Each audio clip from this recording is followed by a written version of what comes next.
Good morning, committee. I know this week is kind of a rush. Everybody's got a lot going on, and I'm going to add to that impact of your schedule and start with an apology. Senate Tax will not meet at 9:30 tomorrow morning. We will not meet until noon, and we are still trying to find a room that we can meet in. So we will have lunch provided for you. So is that a major conflict for Senator Blasey? It's 1:30. Yeah, that's why we're meeting at noon, so we didn't have any other, we do have one schedule conflict with the budget committee, subcommittee. But other than that, we seem to be okay. So we will be meeting at noon tomorrow. And we will announce the room committee. So I'll go ahead. I do know we have at least one bill request. Senator Reddy. Thank you, Madam Chair. I'd like to introduce the bill for sales tax exemption for nonprofit public transportation services. Any questions? Any objection? I'm sorry, suggestions, maybe not. Thank you, Madam Chair. Yes, no objection. We'll make the request. Thank you. Committee, I guess we'll open the hearing on House Bill 2465. Amelia, will you give us an overview?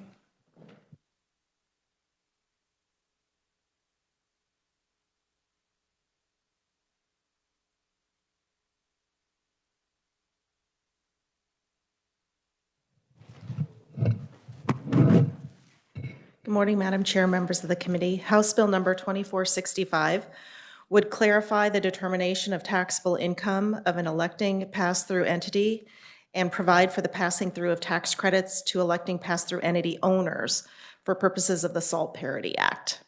The bill would amend 7932-287A to provide that the tax is calculated based on the sum of each resident and non-resident electing pass-through entity owners' pro rata or distributive share of the entity's income attributable to the state, and each resident electing pass-through entity owners' pro rata or distributive share of the entity's income not attributable to the state.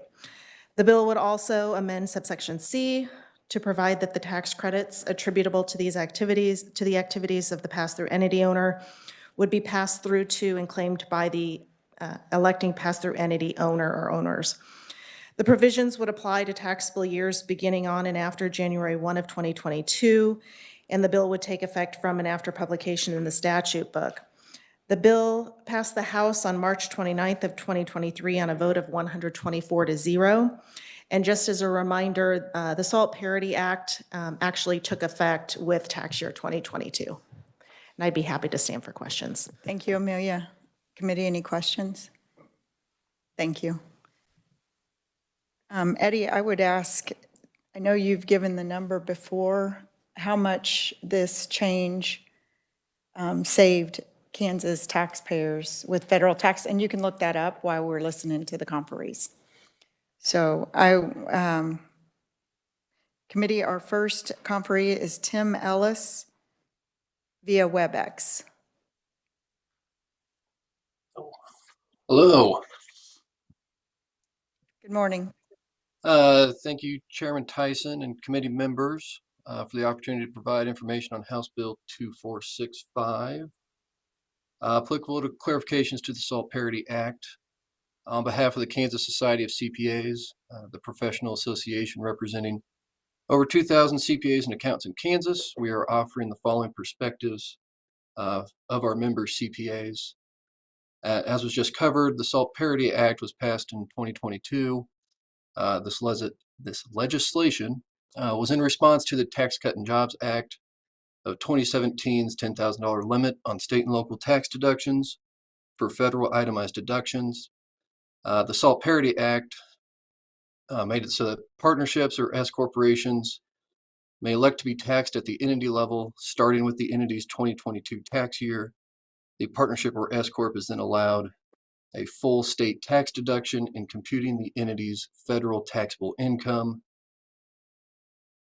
What we're working to clarify was found during the 2023 tax filing season, while 2022 tax year forms were being filed, the Kansas CPAs and accountants and the Kansas Department of Revenue had offered up different interpretations. So this clarification is helping to clarify how to calculate the Kansas tax liability for Kansas resident owners versus non-resident owners, and how to administer the income tax credit that the electing pass-through entity owner receives. We have worked with the chair and the Kansas Department of Revenue to clarify the statutes that there is one uniform interpretation of the 2022 legislation. We support the amendments that KDOR has proposed for House Bill 2465, and we encourage your support of this bill and the proposed amendments. Thank you for your time and consideration of House Bill 2465. Thank you, Tim. Are there any questions? Tim, I don't know, you didn't provide the amendments in your testimony, did you? No. Okay, I do have those ready, committee. Amelia, would you like to hand those out to the committee? I know this is unusual, but I want you to see it before we work the bill, committee. I would thank you for your efforts in this, Tim. I would also like to thank members of Forvis, formerly BKD. They were involved in this process also, along with the Department of Revenue.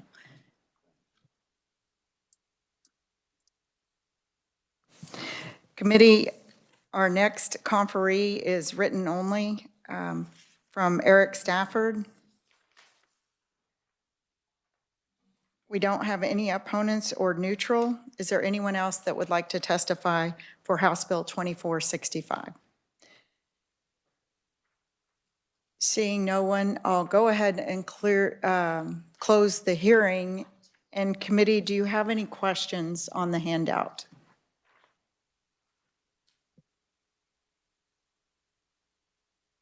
And Kathleen, would you mind speaking to this as to the changes that are being proposed and walk the committee through? Thank you. Madam Chair and members of the committee, Kathleen Smith with the Department of Revenue. Unfortunately, I forgot my folder with all of this information in it. I do have the amendments in front of me.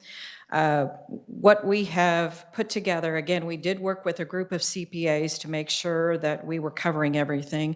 We have been through one processing season now with the Salt Parity Act, and we did find some problems. And so we wanted to make these technical corrections, if possible, to maintain the revenue neutrality of the bill. The first one is stating the purpose of actually what the Salt Parity Act is providing. So that gives the department direction, again, to avoid the double taxation. So this kind of gives us the purpose of what the Salt Parity Act is supposed to do. In 287, which begins on line 10, we have tied the tax rate to the highest tax rate of the individual income tax. Right now it's 5.7, but if it were to ever change, we want to make sure that we're tied into that rate as well. The next portion is calculating the tax. The pass-through entity will have the option to calculate the tax before or after apportionment, which is what we did last year, again, trying to maintain the revenue neutrality of this bill. On page 2, we are allowing the credits to be passed down to the individual owners. And then on page 3, we are addressing the modifications and the expensing deduction. They will be allowed at on the electing pass-through entity owners' return as well as the pass-through entity's return. Again, just to make sure that everything is revenue neutral. So, and if I may, Kathleen, this helps you guys in processing too, is that? Absolutely. This has been very labor intensive. Yes. So that's the main, I think that's the main advantage for this legislation. Okay. Eddie, did you have that number? So I can kind of provide the same sort of back of the envelope analysis that we've talked about before, because the reality is that it's not possible to get to the exact amount of federal tax that is saved. But the department did indicate during their budget presentation that about $400 million of money was paid to Kansas via the SALT Parity Act for tax year 2022. If you assume that 60% of that amount would have exceeded the $10,000 SALT cap, and that 60% is 100% arbitrary. So you could assume whatever you want to on that. That would be $240 million that in essence wouldn't have been deductible at the federal level but for the SALT Parity Act. And then if you assume an effective tax rate on that money of 25% at the federal level, which of course for some taxpayers it would be higher and some taxpayers it would be lower, that would yield $60 million of federal tax savings for Kansas taxpayers that the SALT Parity Act has provided. Okay, thank you, Eddie. I think that's much lower than what was estimated the year before. It was approximately 140 some million. That was, maybe it was an increase. Yes. I think the 140 million might have been the amount that was deductible, That's not correct. the actual credit Thank you. of savings. Yeah. That is correct. So it is increased that much so we have helped several Kansas, and I think as more accountants and Kansans figure out that this option is available, I think there'll be more taking advantage of it. It doesn't diminish anything in the state coffers. It does help our Kansas taxpayers lower their federal obligation. So, committee, any other questions? Senator Holland. Yeah, just a question for Kathleen. So I'll be brief, but by having that statement on page 1 about the purpose starting on line 6 through line 7, I know this stuff is mind-numbingly complex when you get into the weeds on it. Does this allow you guys, in essence, by having that statement in there, to do like maybe technical algorithmic changes in our quest for, everybody getting what their fair share and not? Does that help you, give you some flexibility as you actually work the returns to maybe change some things going forward without having to come back to the legislature for specific codifications of algorithms or rules or deductions or whatever? I'm just curious. I do want to be careful in how I respond to that. We want to avoid the double taxation. So yes, I believe it's going to give us a little bit of flexibility in how we review the returns and how we process the returns to ensure that it is revenue neutral. If there would be something that would pop up, though, that is going to be extreme in nature and that we don't think that we can do this on our own, we would come back to you to ask for some additional clarification. But right now, I think this just gives us the flexibility to avoid that double taxation. Thank you, Madam Chair. Thank you, Kathleen. Kathleen, I'm going to ask you, and I know you forgot your folder, I'm sorry, but committee, when we do work this legislation, and I do hope to work it tomorrow, we have 2 other issues that actually maybe more than 2, but I do know the WOTC, we've been working on that language. There seems to be a conflict in interpretation, or maybe you could speak to this better than I could. With the work opportunity tax credit, previously we had allowed a subtraction modification for what had been disallowed at the federal level on the Kansas return. However, based upon the reading of the statute, we probably shouldn't have been allowing that work opportunity tax credit. And so it has been allowed for tax years 21 and back. 22, we made that change to say that it would no longer be allowed based upon the way the statute reads. And so we would need some sort of language to make that correction to allow it once again. Well, we appreciate that you are allowing it, and we're going to try to codify and make it clear that it's allowed again. So we do have a handout on that also.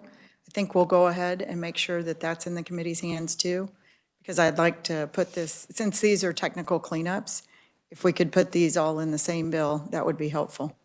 So,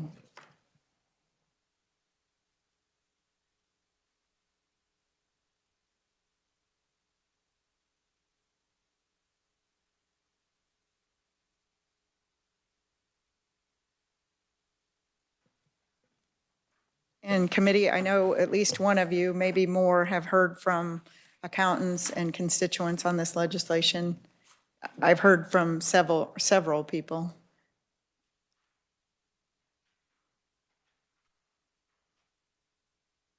Do you have any questions? So Amelia, I know that there's some concern on this, and this will not be the exact language that's offered for the amendment tomorrow. We will be working to make sure we have that cleaned up. Senator Holland. Thank you, Madam Chair, and just so I understand, what is our, just so I understand, what is our statute reference in KSA? Is this the 7932-117? Is that where the existing work opportunity tax credit language lies? Amelia, do you mind? Madam Chair, the current language that we're talking about relating to the U.S. Code Section 280C, yes, it is in 7932-117 in subsection C, paragraph 10. Subsection C of that statute is the subtraction modifications, if you all recall. Thank you. And then I guess maybe for Kathleen or Eddie, so this particular work opportunity tax credit, is this something that was specifically enabled on federal legislation? Is it tied to that? Is this something independently that the state of Kansas came up? What's the relationship or nexus there? So Kathleen, thank you. Okay, let me give you a little bit of history. There was a subtraction modification created for the disallowed tentative jobs tax credit in 1978, and then also the targeted jobs and work incentive credit in 1980. Both the targeted or the tentative jobs tax credit and the work incentive tax credit were consolidated under the tentative jobs tax credit, which sunsetted in 1994. The federal government then introduced the work opportunity tax credit in 1996, but the subtraction modification in 7932-117 was never amended to reflect the enactment of the work opportunity tax credit. Did that answer your question? Senator Holland. So as a follow-up, should the subtraction modification, would have been the legislature should to have implemented that as part of the stuff, or should never have been implemented in the first place? I guess that's what I'm wondering. Should the work opportunity tax credit never have been? Not the tax rate, but maybe the subtraction modification. Was that the appropriate way to, maybe I'm not understanding this right, but it was. Maybe I'm not understanding you. I guess what I'm wondering is that was the legislative intent to put the subtraction modification when this thing first got put in this current program? I don't know what the intent was. Yeah, Okay, I can take it offline. Thank you, Madam Chair. yeah, I understand you're wanting a history on this. I think since it has been disallowed or been a subtraction modification for years, the expectation is still there. And I don't know that we have a fiscal note on that, but I don't think the fiscal note would be anything if we would start from the years that we were subtracting it, but there may be one now. I would agree. Kathleen. Yes. Senator Holland. Just final thing, and I'll drop it. As far as other types of tax credit of this nature, is a subtraction modification the normal way that this gets implemented, or is this more of a deviation? If there's other relative types of tax credits, do you know? I do not know, but I would assume, I mean, just based upon the way it's been, it would be a normal, I mean, this is how we would take care of it, would be through a modification. Through a subtraction modification? Correct. Okay, thank you, Madam Chair. Thank you. Senator Reddy. Thank you, Madam Chair. So is this an amendment to the to the rest of the bill? Is that what we're looking at for tomorrow? So what we're looking at for tomorrow is we will gut the bill, and we will put the language from the SALT parity that was agreed upon. That will be one amendment offered, if the committee agrees to it. Then we will have an amendment on the WOTC to clear up the language. But I learned just before the meeting that although this language has been agreed upon, there does need to be more clarification. So we will be making a few changes to what you see in front of you. And you will understand that and have that before you, before we make any votes on it. Okay, thank you, Madam Chair. Thank you. And if you would, Kathleen, one last one for this legislation, at least one, maybe two. But the net operating loss. Oh, you don't have that with you? Okay.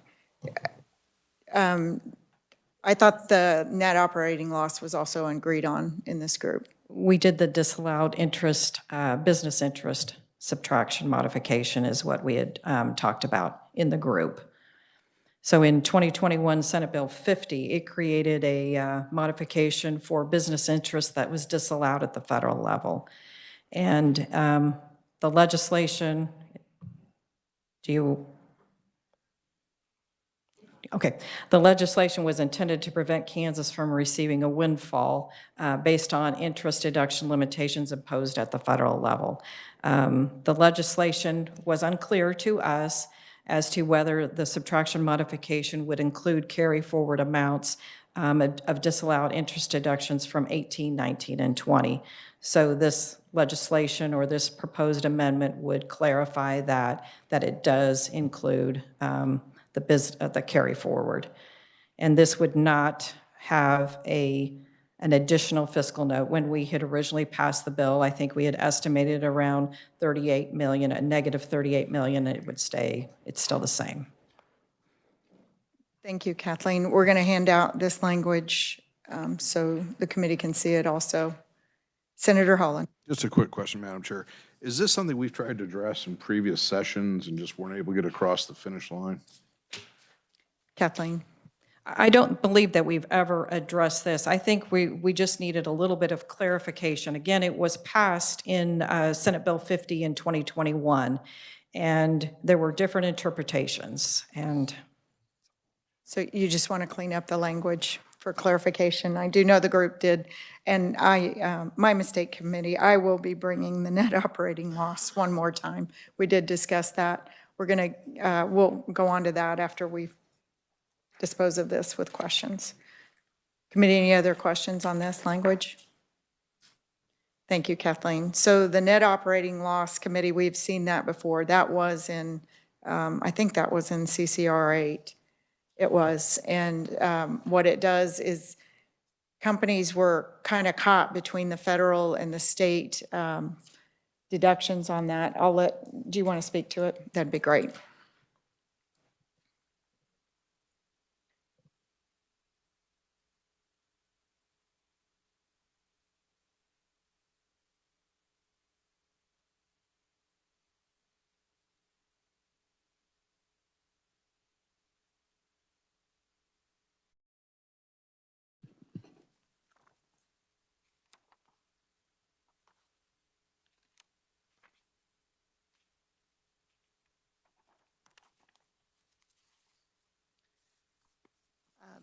Madam Chair, sorry, I was finding my notes.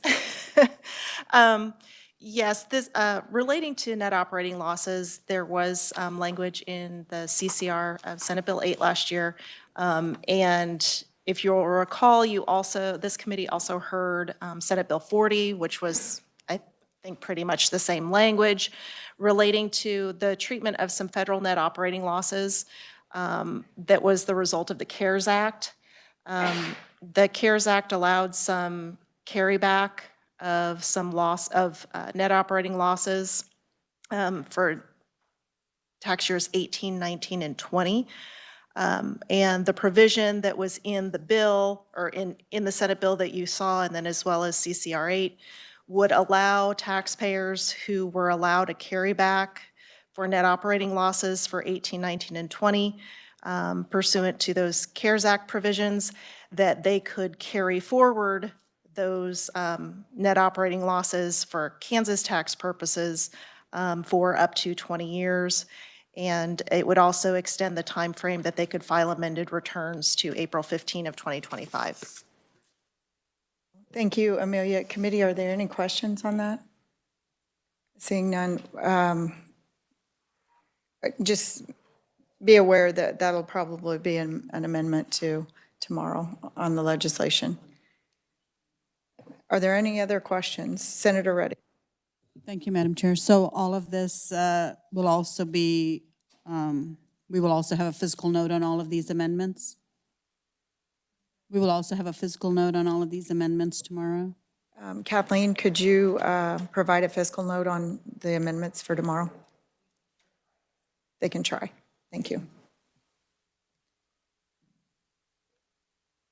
Actually, there would be no fiscal note except for on one possibly, and that would be the WOTC. And as we said, the way it was being interpreted, it would be zero just because they've been collecting it for the last year or two, would add a fiscal note to it, not. So technically, I think you could count the fiscal note as zero if we were able to get all these in law. But committee, any other questions? Seeing none, okay, let's turn our attention to, we were on Senate Bill 58, or did we finish with all the amendments on it? I think we did. We did finish with all the amendments. So committee, I have been asked, we have a very important piece of legislation before the Senate body. It is a veto override 2284. And as a result of that, we will not be moving any legislation out of committee today. And I do hope, we had an interesting coffee this weekend, a legislative coffee this weekend. There were approximately 20 Democrats in the room, and I'd say about 5 Republicans. And so nonpartisan in the sense that they were all asking us to pass the veto override. And it was quite a surprise for me that they were wanting it, but they understand that the possibility of losing the sales or the income tax exemption on Social Security is real. If we do not pass this override, the odds of seeing that legislation again this year, I would say, is a 1% to 0. I do not think that that will be any part of any other legislation that comes out of this body or across the Senate floor. Disappointing, but we do have our marching orders. We know what's in front of us, and we need that legislation to become law. So committee, I do want to bring your attention to, there are several bills. I went over the list. Let's start with the revenue neutral bill that would allow the clerk not to send statements to anybody that doesn't pay property taxes. And Amelia will pull that up. I do hope that we are able to work this legislation tomorrow. Committee, there's a couple of things that we want to change in this. Amelia, will you give us a brief overview of the bill? Yes, Madam Chair. Senate Bill 482 was heard last week, and it would amend the revenue neutral rate statute to provide that county clerks are not required to send the revenue neutral rate hearing notices to property owners of exempt property. So committee, I hope to work this legislation also. I would, the Honorable Steve Abrams approached me this summer. He is on a board for a community college, and they were within 1/10 of a point on the revenue neutral rate, and they were afraid of the valuations coming in. So they voted to exceed revenue neutral based on 1/10 of a point on valuation estimates.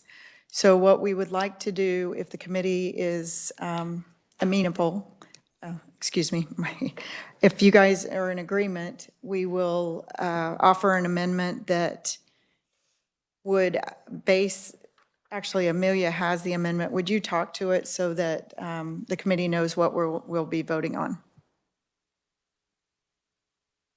No. Madam Chair, as hopefully you recall, the revenue neutral rate is a rate that's calculated on or before June 15th each year, and it's based on the taxing subdivisions tax revenues the previous year, and that is divided by the total assessed valuation of the taxing jurisdiction. At that time of year, it is the estimated assessed value because the final assessed values don't happen until November 1st, okay? So it's an estimate at that time of year to get their revenue neutral rate. What this proposal would do is allow, if a taxing jurisdiction did not comply with or did not go through the hearing process to exceed their revenue neutral rate because they intended to remain revenue neutral, that if their taxing jurisdiction's assessed value actually decreased in November compared to their estimate in the spring, that they would still be allowed to levy a tax rate that generates the same amount of property tax as the previous year or a lesser amount.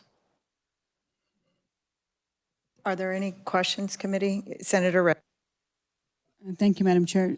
Don't most communities have to have their budget done by like end of July or August? Wouldn't they know by then already? Yes, could you explain to her again, please? Thank you.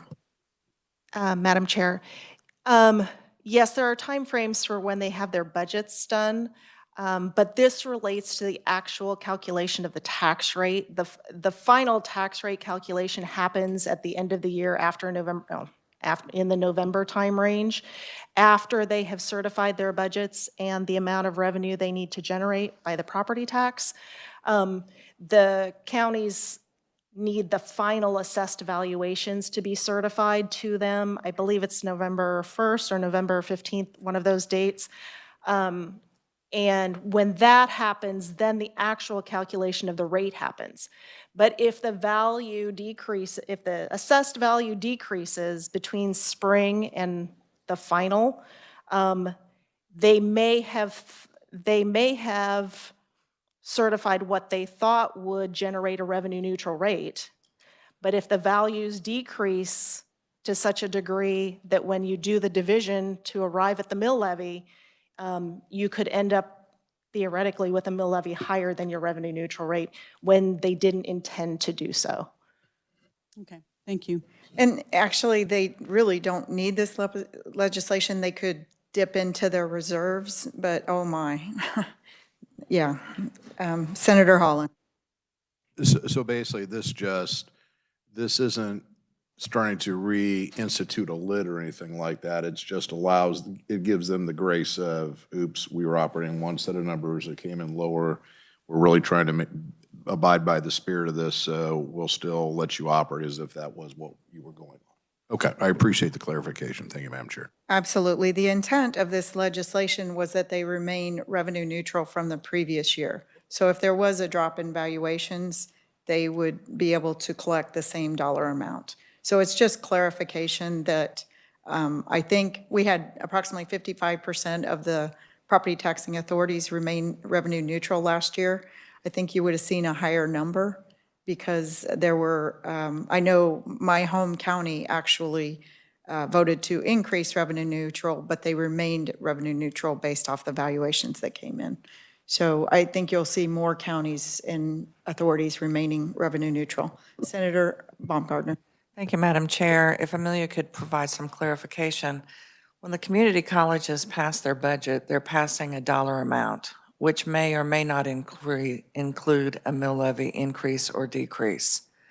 They actually only receive that dollar amount, isn't that correct? No.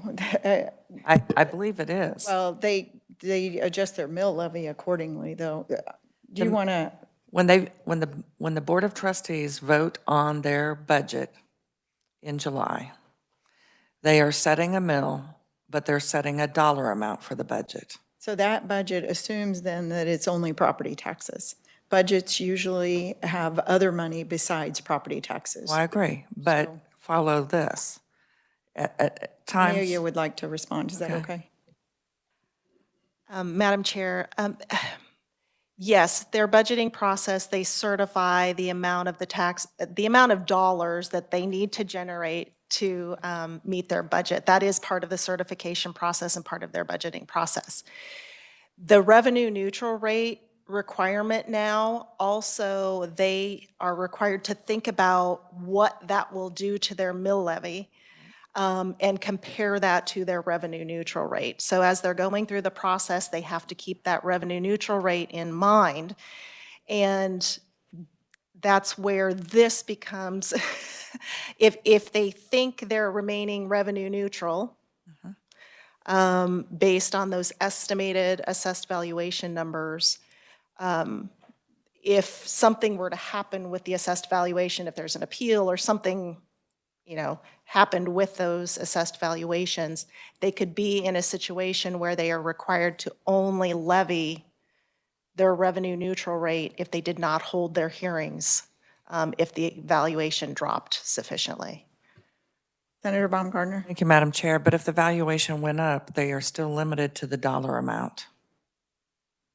At least that has been in the past. That was true in Johnson County where the valuation would keep going up, but it never exceeded what the dollar amount was. So it actually was less than the mill that was approved. The language in the statute is that it's the revenue neutral rate that they're comparing to. Thank you, Madam Chair. No, thank you. Committee, any other questions? Yes, Senator Holland. Are we just on a kind of discussion? I know we're not working 482, but are we discussing or do you want to put it off? As close as we can to Okay, and so I just want to share this with the community. I was actually sharing with Madam Chair the other day. My wife, she likes the revenue neutral rate. She pays all the bills. She's been on top. She sees the increases. So, and I bringing this forward because I do view the revenue neutral rate as a way of basically communicating what's going on to our citizens with taxes in the county and the local jurisdictions. My question would be this. I would just ask the committee just to weigh in, and I will not pursue it if there's not any interest in this. But I'm wondering is that this 42 deals about being sure that we're not sending notices out to those who basically have exempt property. They're not paying property taxes. Would it be of an educational value to on those who are paying property taxes? They could basically get some sort of a snapshot at the county level as the amount of property that is exempt and those types of exempt properties.